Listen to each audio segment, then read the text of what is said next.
So welcome. I'm Steve Posiask, and I'll be here chairing the Consumer Advisory Committee, the CAC meeting today. And I want to thank all the members and alternates, staff, and the public for joining this event. And good afternoon to Debbie Berlin, the Vice Chair of the CAC, and to Mark, Scott, Greg, Catherine. Good afternoon to everyone. So we have a lot to cover, including consideration of a recommendation dealing with broadband, consumer broadband labels. Before we begin, I just want to take a moment just to recognize Scott Marshall, the designated federal officer of this committee, who's been a long, very valuable, integral part of the committee, and who will be retiring soon. So Scott, congratulations. We're so incredibly happy for you. And Scott, I know you want me to stay on task, but more on this later. Sure. Thank you very much, Steve. And we'll talk about that sort of toward the end of the day after we get our business done. So I will now call the meeting to order. And before Catherine proceeds with the roll call, I want to welcome the leadership. First, a short pre-recorded message from FCC Chairwoman Jessica Rosenworcel. Let's run that recording. Okay, coming up.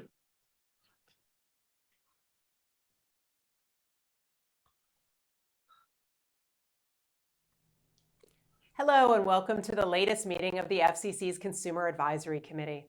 I'm sorry I couldn't be with you live, but I just wanted to send this message to let you know how much I value the work of this group. As I've said repeatedly, protecting consumers is at the heart of the FCC's mission, and this committee has helped guide and shape the Commission's consumer protection agenda for over 2 decades. But the way I see it, your work has never been more relevant and important. Most notably, this committee has been a driving force behind the Commission's work to prevent unwanted robocalls. You are one of the first voices pushing for adoption of the stir-shaken caller ID authentication, which is an invaluable tool for call blocking. And today you're working on an exciting new initiative to empower consumers and bring greater transparency to the internet marketplace. And that's the broadband label.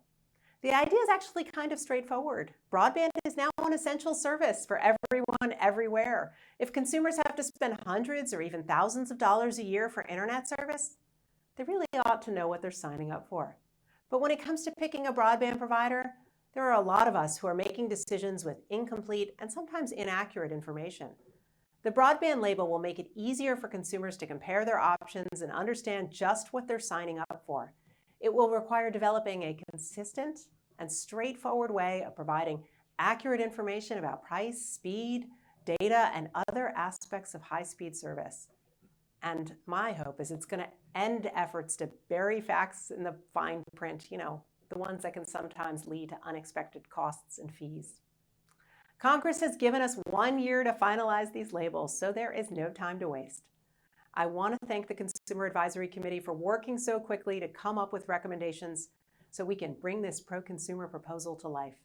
Special thanks to the FCC staff working on this effort, including Alejandro Roark and his uncommonly talented team in the Consumer and Governmental Affairs Bureau. Thanks again for all you do for consumers. Have a great meeting.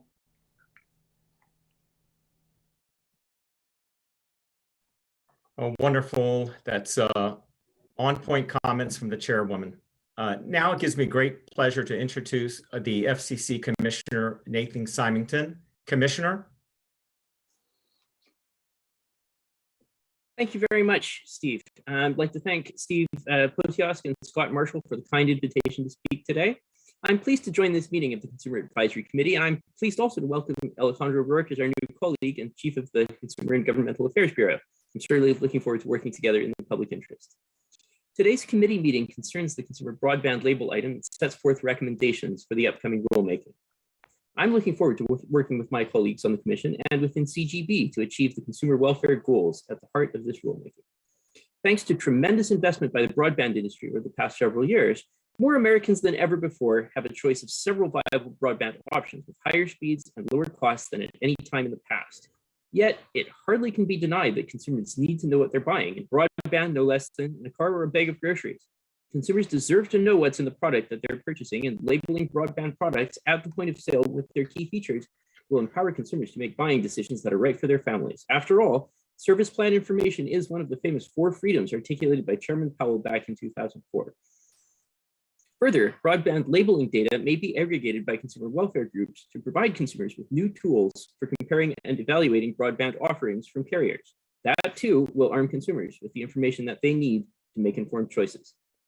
But we must be thoughtful in the implementation of this congressional guidance. A well-intended consumer protection regulatory regime can be implemented in a way that tends to disadvantage both consumers and firms. Consider, for instance, GDPR. Of course, GDPR contains powerful consumer data protections, and those protections are to be applauded and perhaps learned from here in the US.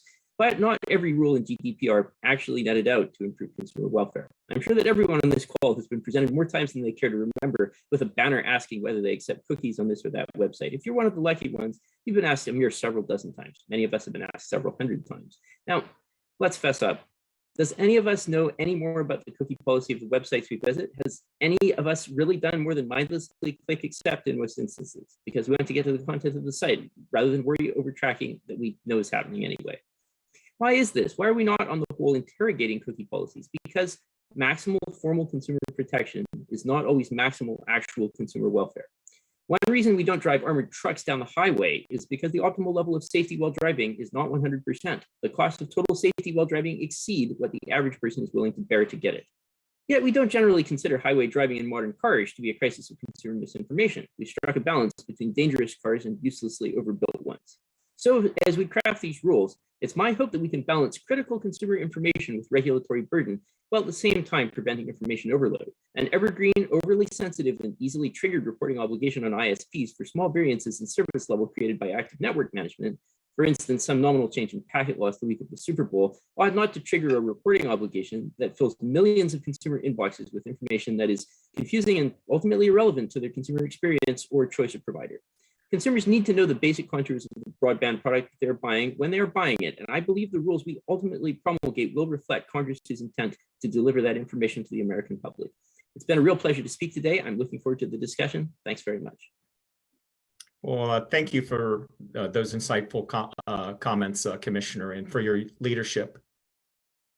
And now we're joined by the Bureau Chief for the Consumer and Government Affairs Bureau, Alejandra Rourke.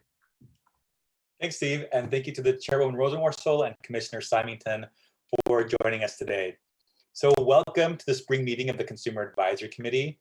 As a new member of the FCC family, I'm delighted to meet you all, and happy to give you guys a little bit of background for myself. So before joining the FCC, I served as the Executive Director for a CEO roundtable of national Latino civil rights organizations, working in partnership to promote access, adoption, and the full utilization of technology and telecommunications resources by the Latino community across the United States. I've spent the bulk of my career working to expand the circle of digital opportunity across the country to ensure that everyone is able to connect, create, and most importantly, benefit from our 21st century digital economy, regardless of their zip code.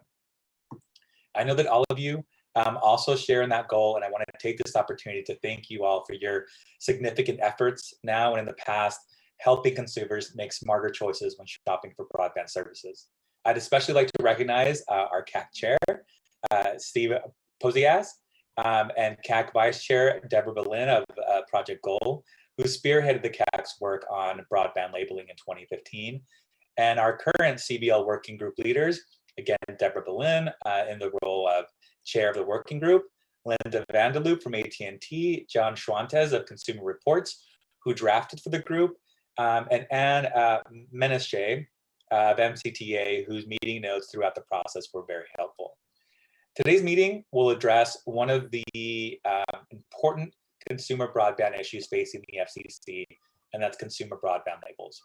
I know that your working group spent many hours developing your latest recommendation on this topic. And so the recommendation before you today is focused on 2 critical aspects.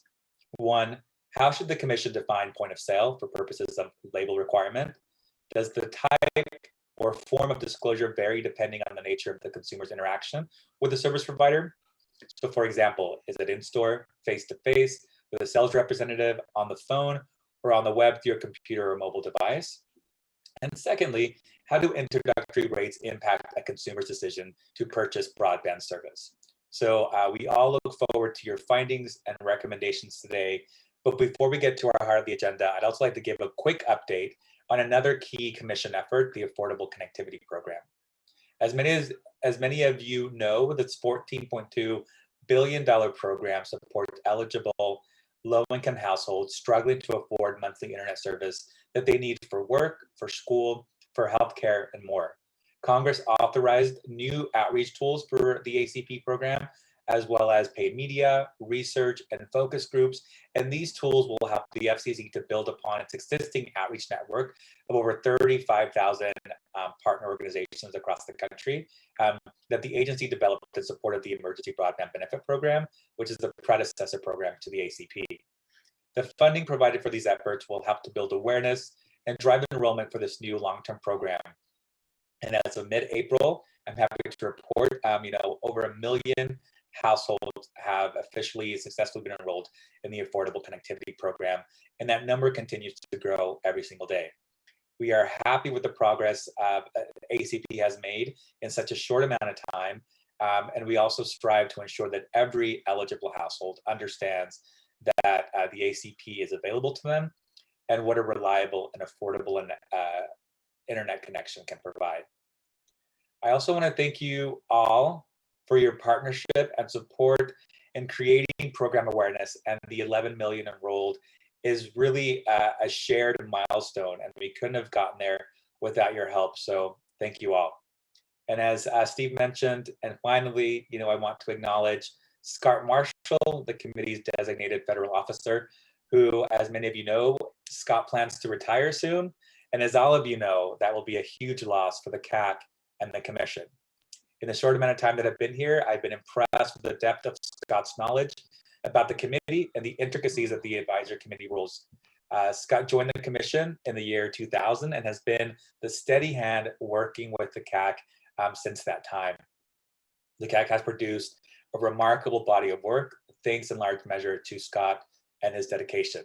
So Scott, on behalf of the commission and the Bureau, thank you very much for your service to the committee for all these years. We will miss you as a colleague and a friend. I also want to quickly acknowledge Greg Collegian, who's been working in partnership with Scott to make this meeting and the work of the CAC possible.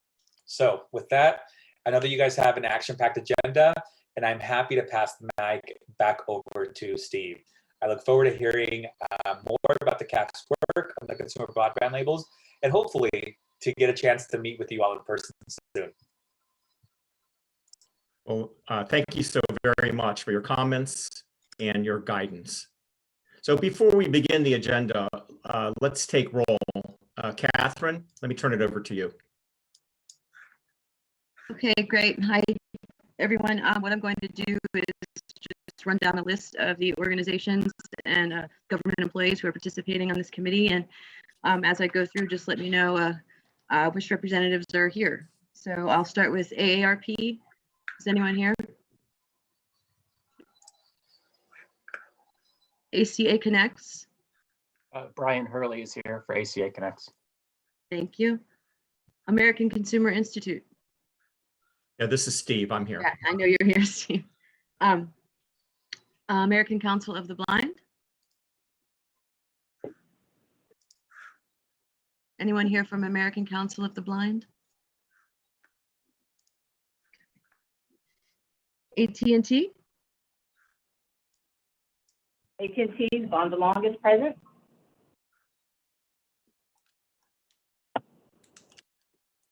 Okay. Call for Action.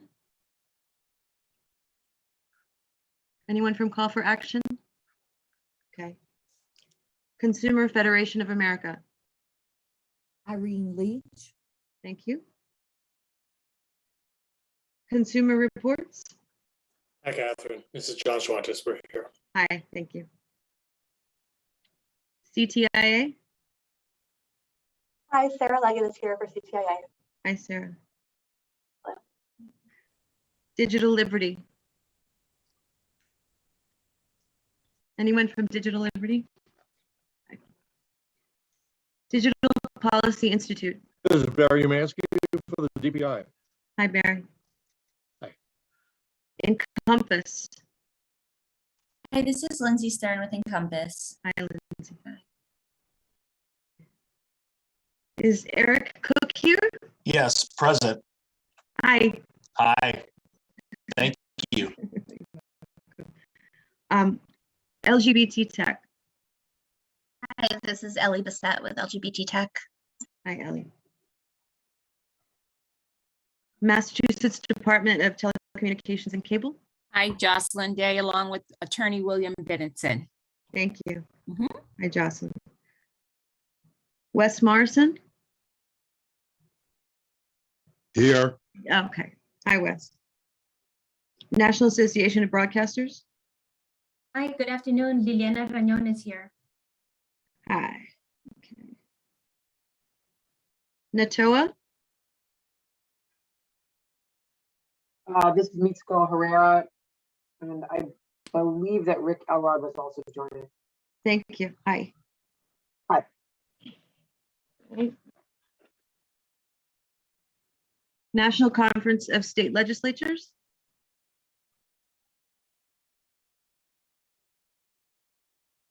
National Consumer Law Center. Anyone from National Consumer Law Center? Thought I saw. National Consumer League.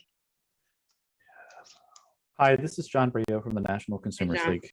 Okay. Let's see. NCTA. Hi, this is Radhika Bhatt for NCTA. Hi, Radhika. Okay. Next Century Cities. Hi, this is Francelo Chillo and Ryan Johnson for Next Century Cities. Thank you. Hi, Francella. Project Gold. Debbie, you're here. So Yes, I'm here. I'm here. A Rural Rise. Hello, this is Tina Metzer with Rural Rise, and I believe Joe Cap is also present. Thank you. Hi, Tina. Hello. Michael Santorelli. Hi, Catherine. I'm here. Thanks. Taxpayers Protection Alliance. Johnny Camp is present. Thank you. Hey, John.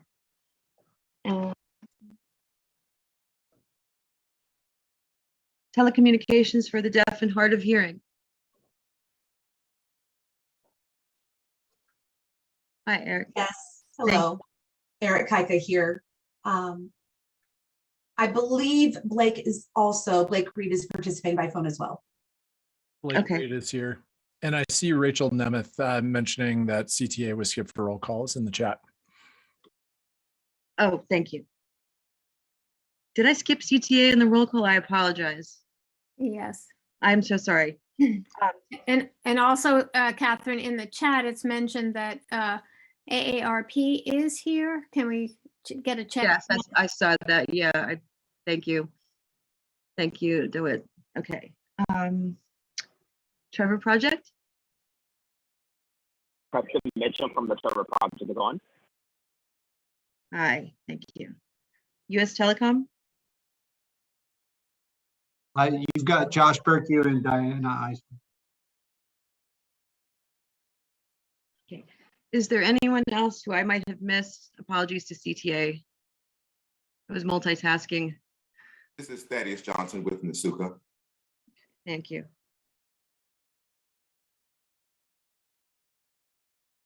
Have I captured any callers who've joined by phone? Okay. And then are there any guests who have joined?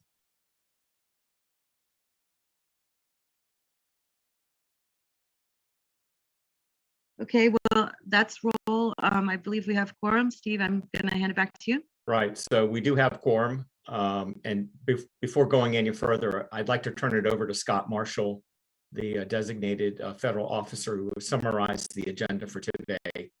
Scott?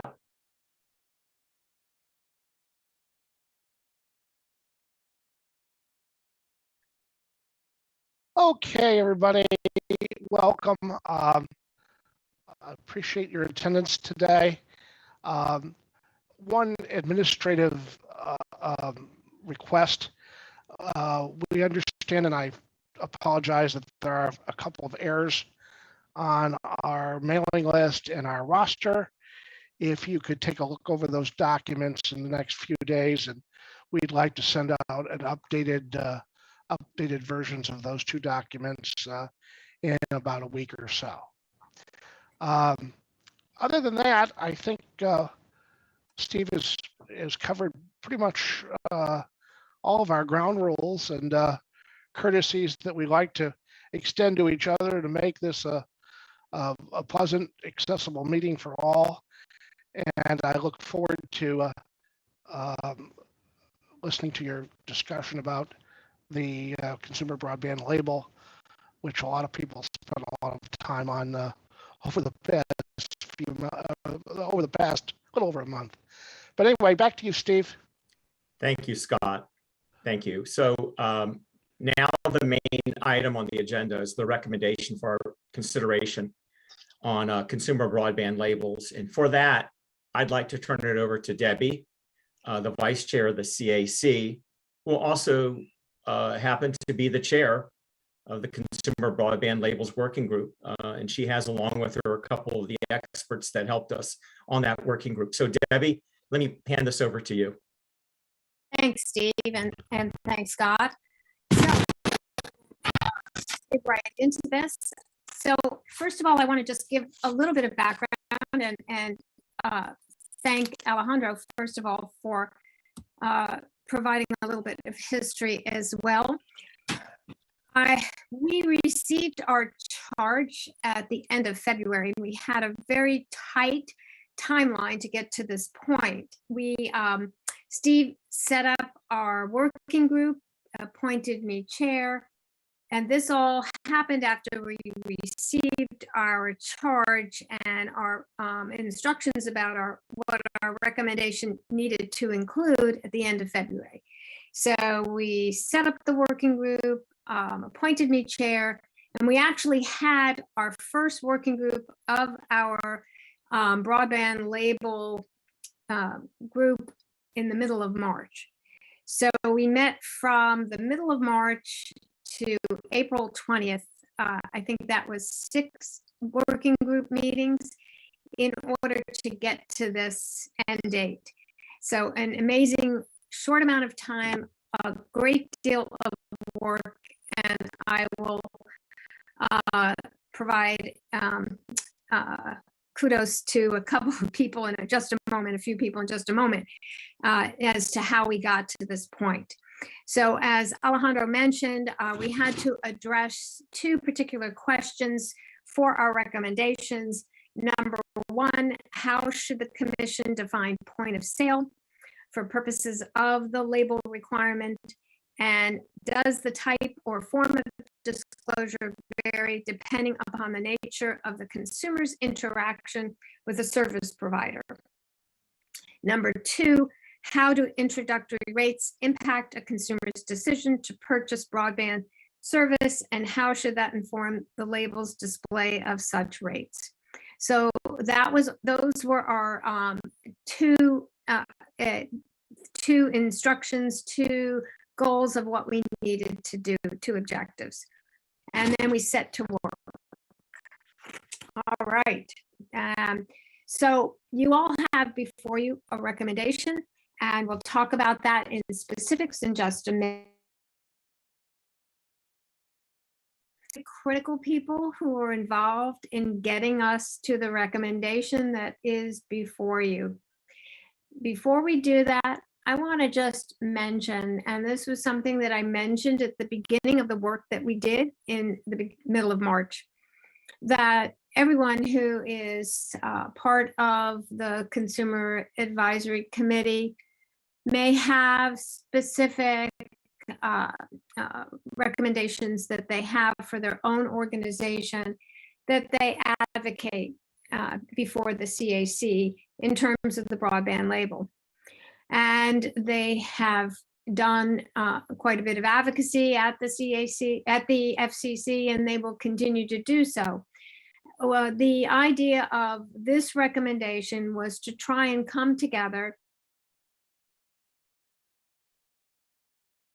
with build some sort of recommendation that was a consensus of sort, that brought together diverse views into one particular recommendation. So that's what we tried to accomplish. and individual organizations may continue to drive their own viewpoints that may extend beyond the recommendation that we have built here. So in order to accomplish that, we had a group that represented consumer organizations, industry, and the disability community. I want to thank the working group, and many of whom are represented today at this meeting. I won't name you by name. You can, I wish we could raise our hands. I don't see everybody, but many of you are on our meeting right now. Specifically, I want to thank our drafting team, and then you're going to speak in a minute. Linda Vanderloop from AT&T and Jonathan Schwantes from Consumer Reports were instrumental in volunteering their time to serve as our team to draft the recommendation. Jonathan's colleague, Laurel Lehman, was also worked side by side with Jonathan to also work on the drafting team. And then also for our working group, we had someone who was a note taker that Alejandro mentioned, Anne Minash, who was helpful from week to week in keeping track of what we said in our committee and making notes for our recommendation as well. So thank you to all of you who were great participants in the process. So with all that said, we're going to now take a look at the recommendation and go through it. Scott, I don't know, are we going to do this with a screen or are we just going to talk about it? We didn't go through this process. I think we're just going to talk about it. Okay. I think that might be the easiest approach at this point. Okay. All right. Just want to double check that out. Okay. All right. So now if I could, I'd like to call on our drafting team. And Jonathan, I wanted to call on you first to just make some brief remarks before we get to the specifics of the recommendation. Great. Thanks, Debbie. Thanks, Scott. Thanks, Steve. I'm John Schwantes, Senior Policy Counsel at Consumer Reports. And I would like to say, as we put forth the recommendation today, it is definitely the product of compromise. And part of that's the very nature of the Consumer Advisory Committee, or CAC. As you can just see on the Zoom call today, all kinds of groups, consumer groups, civil liberty groups, disability community groups, as well as industry and trade associations. And oftentimes, speaking only for myself at CR, we are fighting against, very appropriately, with different viewpoints with industry, respectfully, most of the time, I think, in front of Congress, in the courtroom, and here at the FCC. But CAC is different. It has, as Debbie pointed out, a history of consensus, and I think that's what really drove our work on the drafting committee, to try to find what is the floor, what can we come together as a common language as it relates to point of sale and introductory rates, and looking back to the statute to make sure that the statute is accurately reflected. And I think we got there. Certainly, as folks on the working group know, we at CR have advocated for much stronger positions. At the very first meeting, we think the label should be on the monthly bill. We've also said that in the comments that we filed at the commission. So this is not anything new. And we'll continue to advocate for that above and beyond the recommendation. But I think, again, speaking only for myself at CR, felt good about where industry was able to agree with us, and looking, we're not statutory. It's not our job to interpret the statute, but I think we did a pretty good job of doing that. And I'll look forward to discussing the recommendation with my friends further at this meeting. Thanks, Debbie. Thanks a lot, Jonathan. And now I want to turn to our other drafting colleague, Linda Vanderloop. Hi, this is Linda Vanderloop, AT&T, and also want to thank the whole working group. It was as people have said, it was a very collaborative process. The one thing I would like to add, though, to what's already been said is the collaboration was not compromised. Didn't mean just settling for something less than what people originally wanted. There was some agreement. There was some some proposals that were very far apart, but in the discussion, I think we were able to listen to each other, and I know that some of the some parts of the recommendation actually were an improvement of where I initially started. So, so the collaboration wasn't just settling; it was actually coming up with a better proposal for the consumer. Thanks, Linda. You know, I think that the recommendation, I think, got stronger as we discussed it due to input from the participants along the way. So it really helped to have the give and take from the participants of the working group. And I apologize, I don't have that printout of the working group in front of me. But it was a really great group of participants. And as I look at the screen here, I'm looking at some of the names. CTIA was a participant, Sarah Legan and John Brayolt from NCL was a participant. Others can jump in during our discussion, but you know, I apologize for not having the exact list of everyone. But it was a great mix, as I mentioned, of industry representation and consumer organizations, and Clark Rashful from American Council of the Blind was a participant as well. So we did have excellent participation. And as I mentioned, we had a squeeze of time as well. So the fact that we had that short time frame and excellent participation really helped us along the way. Again, the balance on the drafting team of Jonathan from Consumer Reports and Linda from AT&T also was of great help, so that I felt confident that whatever was discussed during our weekly meetings would be well represented by the drafting team as well. So let me turn now to our our working group members, if anyone else wants to chime in to add to what Jonathan and Linda said before we go to looking at the recommendation itself. To do that, we raise hands, right, Steve? That's right. And John. Hi, this is John Brio from the National Consumers League. I just wanted to add my thanks and appreciation to everyone who was on the working group. I was on the working group. I can definitely plus one my colleagues' comments that this is a product of consensus.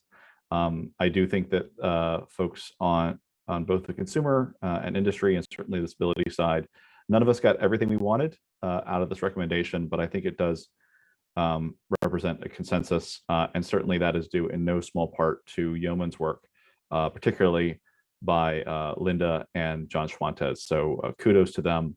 But as someone who sat through those meetings and was very concerned about the short time frame that Debbie, I think you've mentioned, I think we got to something that, at least from the National Consumers League point of view, we were happy to vote for in the working group, and looking forward to this final vote.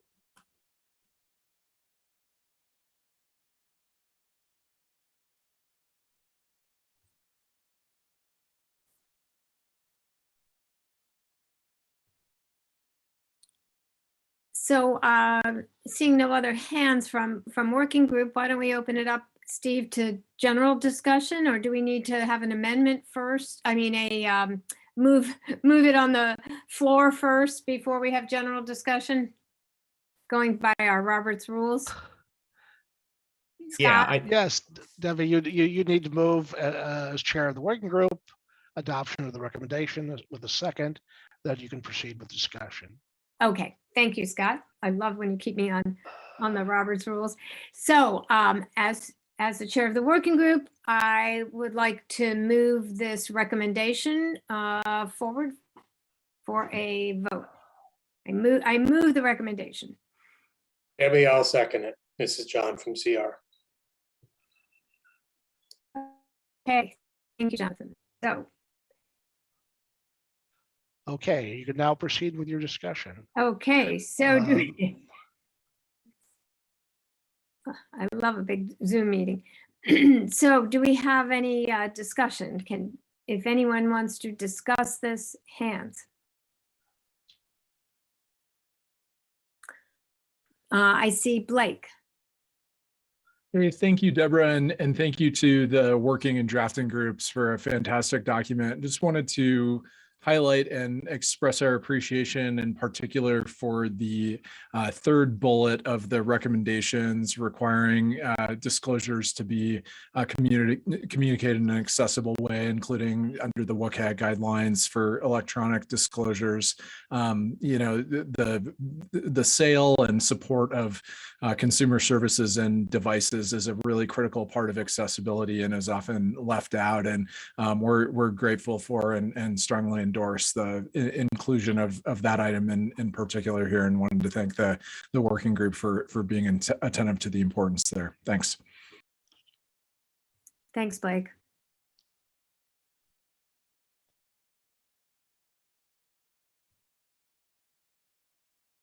Hi, Debbie. Again, I appreciate all the work that the working group has done on putting forth this consensus document. Just a couple of questions on the guidelines that Blake just mentioned. Do those guidelines need to be specified, or is it implied with what's just cited there? For folks that are not familiar with WCGA guidelines, that would be my one question. And the other is regarding number 4, with small providers, recognizing that there are some limitations that they have with providers, larger providers. The additional time that's being indicated or given them in number 4, do we want to specify a time frame that they would need to comply so that it's not open-ended, but that they would be able to have a time frame as to when they're able to comply? And those are my 2 comments. Thank you. Thanks, John. Thanks, Jocelyn. Very good questions to both.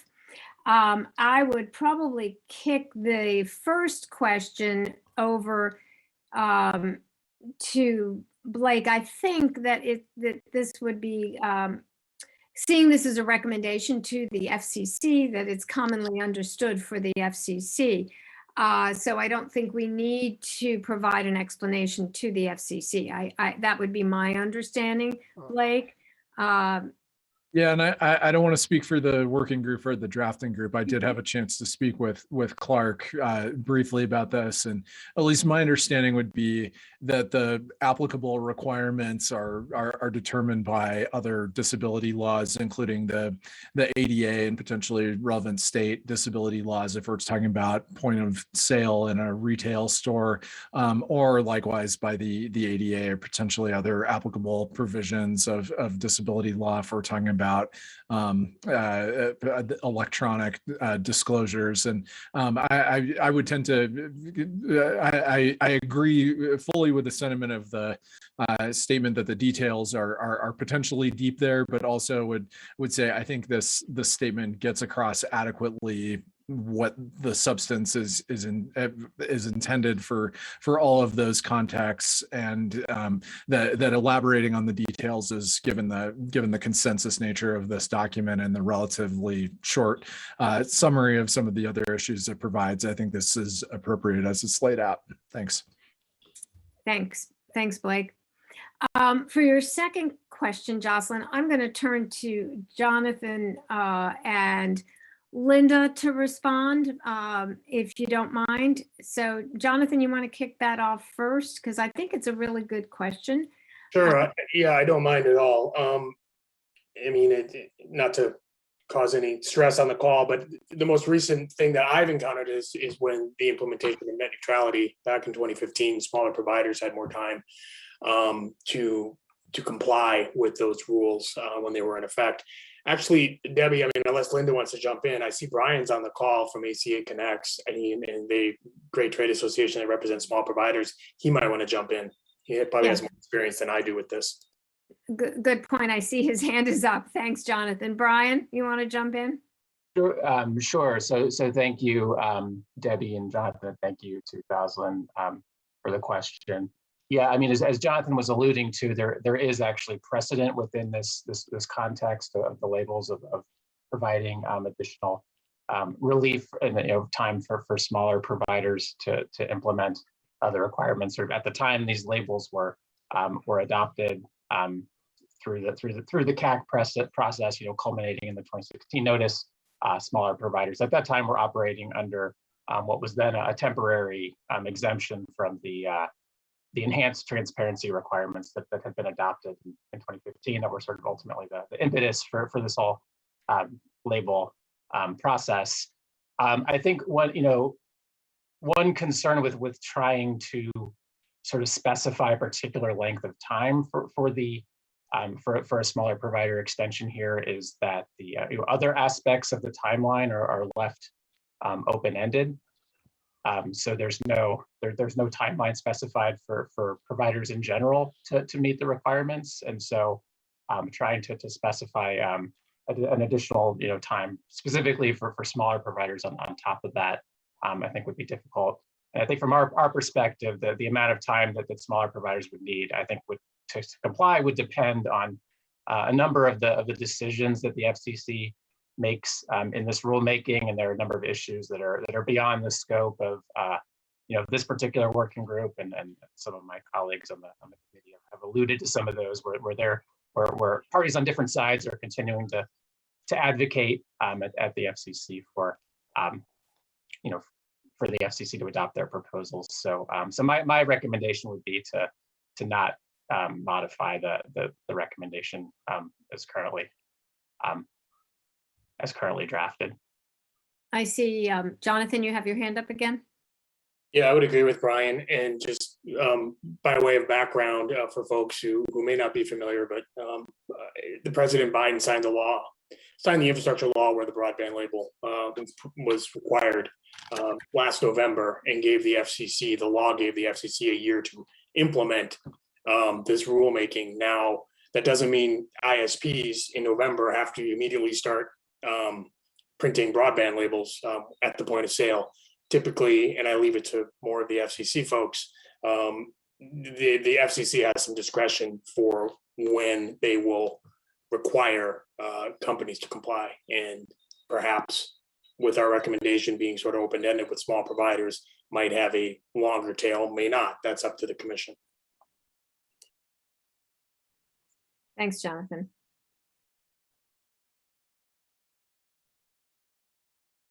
Thanks, Jocelyn, for your questions. Does anyone else have any? Francella, I see. Did you have your hand up, Francella? I did.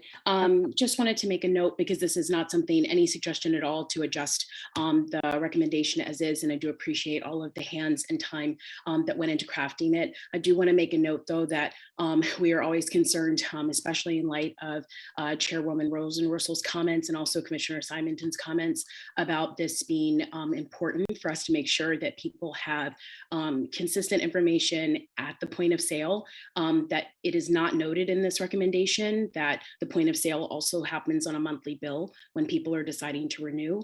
And secondly, anytime there's a link or anything in between, someone being able to access information, we are adding steps for them to be able to get to accurate information. So I do want to make note of that just for the record. Thanks, Francois.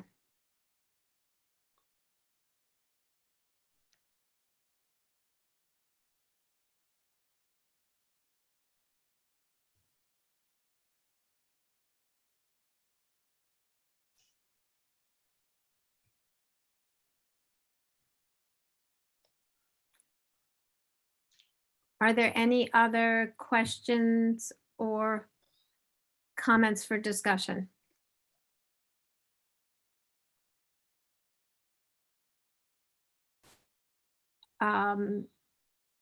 Shall I call the question?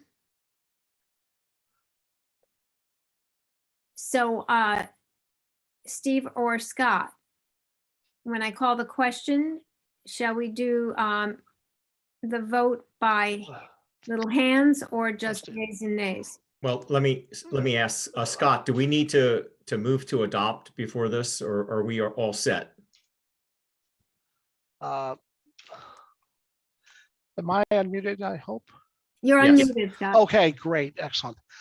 We already have a motion on the floor that's Okay. been made and seconded. And I guess discussion has gone its course. All right, so and I can take it from here You if can you'd take like. it from here, Steve, and conduct the vote, and Right. then we can proceed. Right. So before we proceed, then I just want to make sure if we have any amendments to consider at this point.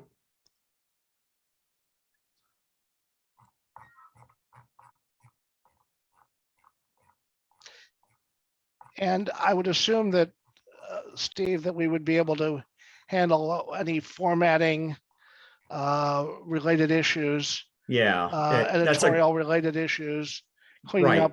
up the header, making it Sure. a CAC recommendation rather than a recommendation of the working group. that's right. There, That I would mean, be there'll be some small incidental formatting. The word draft will be removed. And in some cases, the word whereas will be added to the beginning of the paragraph. But I think those are all, I would just say, purely editorial. So if there are no amendments, then we can proceed to the vote. So let me just check one more second here to make sure I haven't missed anyone. Okay, so we're back at the full recommendation. Now, the way we're going to do the vote is it's going to be electronic with the hands. And if you remember, I explained how you would do that. At the bottom banner, you'll see a place where you're able to raise your hand. There are, we're going to go through and first do the yay votes. And then at that point, everyone will put their hands up and then the hands will go down. Then we'll move on to the nay votes, same thing. And then abstentions, same thing. And that's how we're going to handle it. So before I start, were there any questions? Is Just everyone? to let people be clear, it's under reactions. on the Yeah, bottom. right. So if you click on reactions, the box will come up and at the very bottom, it'll say hand. Just remember to take your hand off when you're done voting. And also, Steve, just remind people that it's the CAC members who vote and that alternates do not. Right. So that's an important point. What unless we're you're- going to do is for one organization, there's one vote. So if the member is already present, then there's no point for the alternate to duplicate a vote. So it's one vote per organization. John, did you have your hand up? Okay, I don't see it up anymore. Okay. All right, so let's move on then. So let's start with hands up for all the yay votes, please.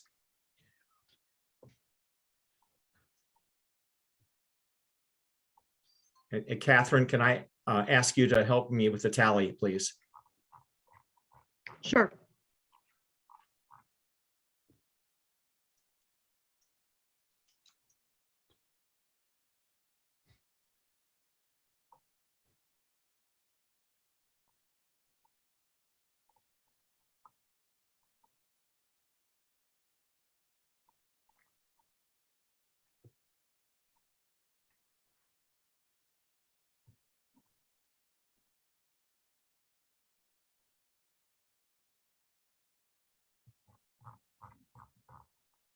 Everybody could hold just another minute or so I can Yeah. recount. Steve, just one note that a alternate can vote if the regular member is not present. That's correct. One vote per organization. Okay, just wanted to make a note of that.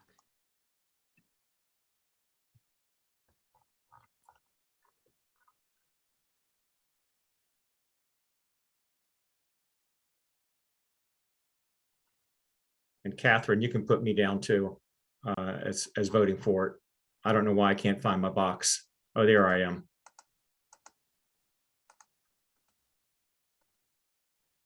Yeah, I believe I count 32. Yeah, you.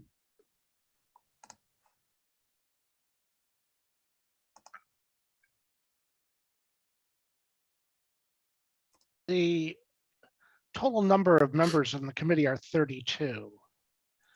Right. We don't have everyone present here. So I'm wondering how you might want to check your yay total there. Yeah. I don't think it could total 32. Unless, well, maybe it's possible that we're capturing more than one vote per organization somehow. Yeah. There are 32 hands up. There are 32 hands up, yes. So I guess We'll have to do it against the roster. Yeah, do a record roll call then. Might be the way to handle it. To be absolutely. Can I jump in real quick? This is Brian Hurley. I think the bottom row is repeating itself when you move to the second screen. I don't know if that's happening for you, but so like on my screen, if I'm on the first page, it shows Rachel, Nima. Well, it's gonna be different people, but and then when I go to the next screen, it shows some of the same people in the top row. So maybe over counting. Oh, I was gonna say, I count 26. Mine was duplicating columns. I thought I was correcting for that when I was counting, but it's possible that I double counted, but I don't think so. Well, but I know what you're talking about. We'll have to count again. Should we just call the roll then? We can do yay, nay, and abstentions.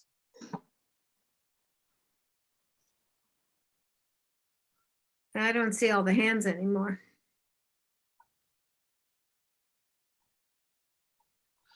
I would suggest that we just do a quick roll call Let's do that, to be please. sure that everyone is accurately recorded. Catherine, you have the list handy? Yeah, let's do that again. You want me to call roll? Again? Yeah, can you do that? And let's just identify yourself as a yay, nay, or abstention. Yeah, let's do that quickly Okay. because we have the commissioner coming too. All right, AARP, Yay. ACA Connect, Yay. American Consumer Institute, Yay.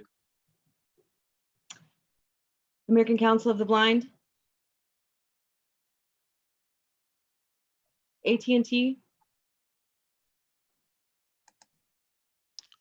I know AT&T. Linda, Are we speaking yay or nay, or are we raising hands for this part? Speaking. Okay.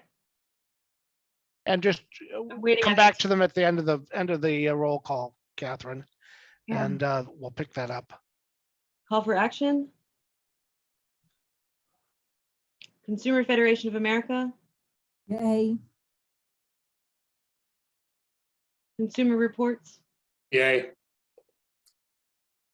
Consumer Technology Association, CTA votes yes. TTIA, Yay. Digital Liberty, Digital Policy Institute, DPI, yay. Encompass, Yay. LGBT Tech Institute, Yay. Massachusetts Department of Telecommunications and Cable, Yay. West Morrison, Yay. National Association of Broadcasters, Yay. National Association of State Utility Consumer Advocates, Yay.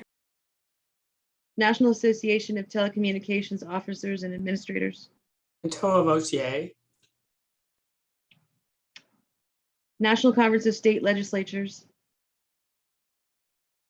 National Consumer Law Center. National Consumers League. NCL votes yay. NCTA. Yay. Next Century Cities. Next Century Cities abstains. Project Goal. Yay. Rural Rise. Yay. Michael Santarelli. Yay. Taxpayers Protection Alliance. Yay. Telecommunications for the Deaf and Hard of Hearing. No, it's a yay. The Trevor Project. Yay. US Telecom. Yay.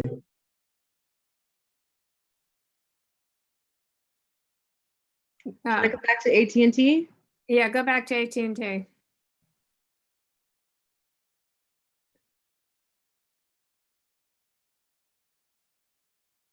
AT&T, do we have your vote? Yes, AT&T votes yes. Okay, thank you.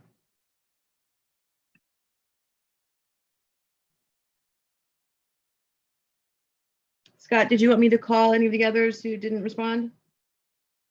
Just ask if there's anyone else that hasn't cast a vote as yet.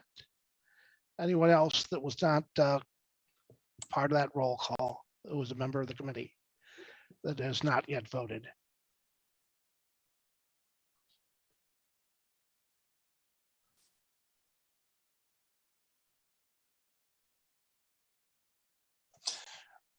Well, Scott, this is Eric Cook. I'm a subject matter expert, so I wasn't called, but I'm not sure whether I vote on this. Oh, yes, you can. Okay. Absolutely, sir. Then the vote is yes. Okay. 1, 2.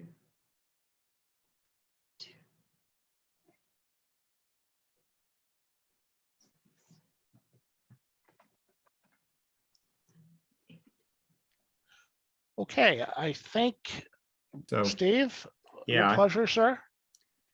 well, by my count, thank you, Catherine, first. Yes. By my count here, the recommendation passes. So thank you. That completes the bulk of our work today. One quick note, Catherine, do you know if Commissioner Carr has joined us yet? He just joined. Just joined, I believe. Okay.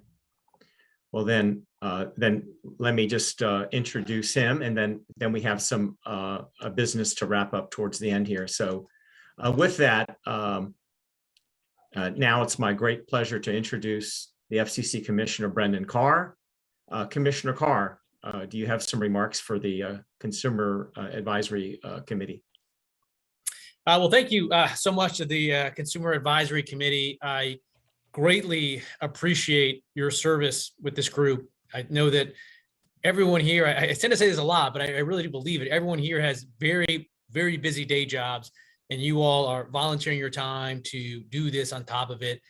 And these are important issues. The focus of your work here being to make sure consumers can make informed choices, I think is an important thing. I believe that transparency is the best disinfectant. And so we need to make sure that consumers have the information they need to making informed choices. One of the issues that I've focused on that's probably a little bit outside of the remit of this particular group comes with big tech, large technology companies that frankly, I think have been operating largely as a black box. I think consumers would benefit greatly from getting some additional transparency around a lot of the practice of technology companies. I think some of the baseline transparency rules that we have had in place, whether it was 2 administrations ago or last administration, they're still in effect on ISPs, frankly, is a good starting point because people, are building their entire livelihoods on these platforms right now. And I think, the ways in which the rug can be pulled out from under their business models through a lack of transparency and a lack of accountability, holding people to account for the representations they made is a problem. But in terms of the work at the FCC and the core work assigned to this group, we want to make sure that we get the right balance. Obviously, there's a statutory structure that we have to follow in terms of broadband labels. I think within that statutory structure, we want to focus as much as possible on information that's going to benefit people, not be irrelevant, not be distracting. We want to find ways that people can sort of quickly and efficiently find the information that they need to make that beneficial, informed choice. So again, we took a stab at this a few years back at the FCC with broadband labels. We again have sort of transparency rules that are in place right now. And for my part, my guiding star here is first and foremost going to be compliance with the statute. And then beyond that, with whatever discretion we have to use in a way that's going to be beneficial to consumers. And again, along the way, to see if there's any guidance or 2 cents you have with respect to other players in the technology sector. For my part, at least, I'll be all ears to seeing how we can do that. So thank you again to this group, and I'll let you continue to do your great work. Thank you for your remarks, Commissioner Carr, and particularly for your leadership. Thank you very much. Thanks. Happy to stick around for a second if there's a question. If not, happy to turn it back to you all. Sure, I think we have time. Do we have a quick question here? Anyone?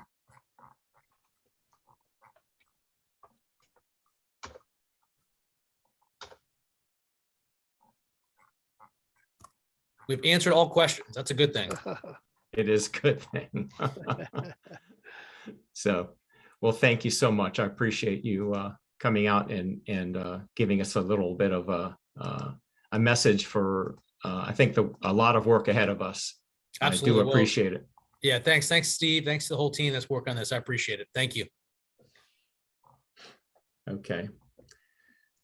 So I guess like I said, I think we've completed the bulk of our work today. But before I wrap up, I'd like to just reiterate what was mentioned earlier, that we do have a new assignment from the commission related to text blocking, which we'll be discussing with the committee soon and with the Consumer and Government Affairs staff.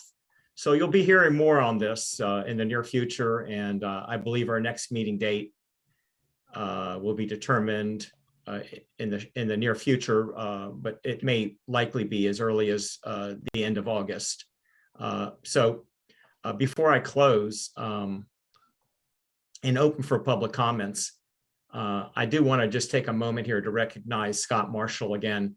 You're it's truly the heart and soul of the committee, and your leadership and astute knowledge of the process and management and organization skills have been really critical to the success of the committee. Thank you, Scott, for everything, and I wish you well and congratulations. At this time, do any of the CAC members have anything else they wish to say? You're welcome to raise your hand. Uh-oh. Thank you very much, Steve. I appreciate your kind words, and I know the chat is going crazy here in my ears. I had a lot of things I wanted to say, but I wanted to keep it brief and let you all know that many of you have become friends over the years, and several of you on this committee have been on this advisory committee since its inception, which was the first meeting in March of 2001. And a lot of work has been done over that period of time, and I really appreciate your support. I know the commission does as well over that period of time, even on the disability issues before the Disability Advisory Committee came into existence. We had a subcommittee that handled those issues as well. But I also wanted to say that I appreciate all the past chairs of the CAC, Steve, Debbie, and others who we've worked with and who've kept us on target all these years. And I also want to thank the team here FCC. It definitely is a community effort. It's not one person by any means. No decision, to my knowledge, has yet been made about who will replace me as the designated federal officer, but I'm sure that whoever that person is will be in great hands, and you'll train him well as you've trained me over the years. And I will miss all of you. I leave with lots of mixed emotions, as you can well imagine. But my last day is not until the 31st of May. So we've got a few things to accomplish between now and then. So please do stay in touch. And again, thank you all for all that you do. Debbie, I'd like to just give you a closing comment before I move on. Yeah, I will be brief, although I don't know how I can be, to just recognize Scott, who is, I guess the best way to put it, he is always so calm. Grace under fire, I guess, is the best way to say it. And I have worked so closely with Scott over many, many years. So, you know, I just, I don't know how any of us will do it without you, Scott. And I don't know how anyone can replace you, but that's a real challenge for the FCC. So, Thank you very much. wish you the best, and whatever you. I'll be still around town, and who knows what my next gig will be. Yeah.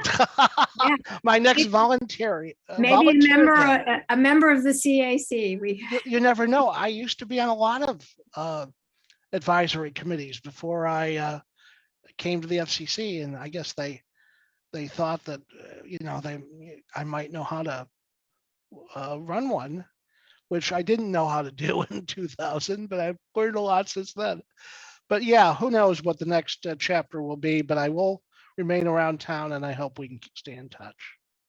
Thank you, Scott. Can I just toss in a little absolutely. comment to Scott? I'm one of the new volunteers that he recruited. And of course, with the process of vetting and et cetera, of getting us to be on this commission, I just want to say Scott has the best comforting voice and style of handling all of us advocate volunteers. I worked, I retired from television producer. And so I know a little bit about voices and personalities. And he was a friend from the first time we said, hi, my name is, and we went from there. So from us who you have recruited, I just want to say thank you for your kindness, your reassuring voice, and the little things that you did that we probably don't even know about. Thanks very much, Wes. Appreciate that. Yeah, thank you, Wes. So at this point, do we have any comments from the public? I'm sorry, did you ask me a question, Steve? No, I'm asking if we have any comments from the public. Oh, very good. Yes, I didn't see any questions that came in. Catherine, did anything come in through the live questions feed? I did not see anything. There was a couple of spam items, but that was it. Yeah, I'm sure that happens. Okay, well, I guess not, Steve. Could I say something real quick, please? Yeah. Scott, I just wanted to say very briefly that I didn't know there was going to be an opportunity to say anything at all. And I just wanted to say that the working for you has been great. And the breadth of your knowledge and experience has been a huge asset, I believe, to this agency, and at times under-recognized. And I've never had a supervisor more generous or patient. And I've appreciated this position very much, and assisting you, especially someone with such an important contribution to make to the public sphere, has been great. So thank you. Thank you, Catherine. And as I mentioned earlier, it's a team, you and Greg and many other colleagues here at the FCC that we've relied upon to help with this committee over the years, and that and I do appreciate you all. All right, so thank you, Catherine. In terms of public comments then, hearing none, I want to thank the CAC members for their work today and recognize the very diligent efforts of the Consumer Broadband Labels Working Group. Also, thanks to all the FCC staff and support for making the session go so smoothly. Alejandro, Mark, Scott, Debbie, Greg, Catherine, members, alternates, I mean, everyone, thank you. I want you to know that I'm profoundly grateful for the opportunity to work with all of you. And I believe our next meeting will be coming towards the end of August, I think so. but more information later. So one last question for the floor before I close. Is there any new business?